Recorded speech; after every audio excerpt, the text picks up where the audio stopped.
The senator from Washington. Mr. President, I rise to join my colleagues in highlighting the epidemic of sexual assault in our nation's armed services. And I'm glad to join many of my colleagues here, the senator from Maine, the senator from New Hampshire, and our leader, the senator from Maryland, in making sure the voices of women are heard in this debate. We know that in May 2013, the Defense Department released a report that showed 26,000 incidents of unwanted sexual contact among service members. That's an increase of 35% over 2 years.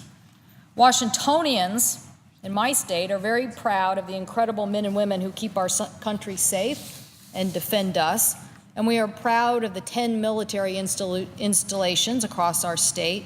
There are more than 65,000 men and women serving in the state of Washington military installations, places like Joint Base Lewis McChord, the Puget Sound Naval Shipyard, the Everett Navy Station, the Whidbey Island Naval Air Station, Bangor Submarine Base, Fairchild Air Force Base, and the Naval Station Kitsap. So we take it seriously when there were 116 reports of sexual assaults across all of these installations in the state of Washington in 2010. That number is too high. And that is the only amount that is being reported. We know that there may be many assaults that are unreported. As my colleagues are saying, we need to do everything we can to address this problem.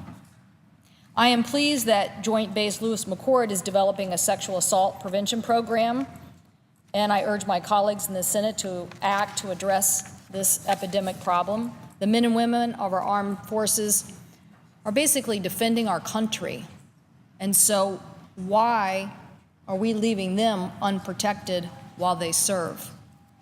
I've co-sponsored legislation authored by my colleague, the senior senator from Washington, to provide special victim counsel to victims of sexual assault. And this will ensure that professionals trained in dealing with sexual assault are there to support the victims.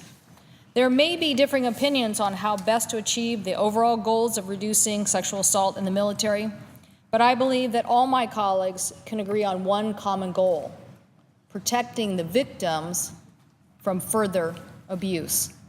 We need to put an end to an environment that allows sexual assault to occur and let the perpetrators go unpunished and discourage victims of sexual assault through fear and intimidation.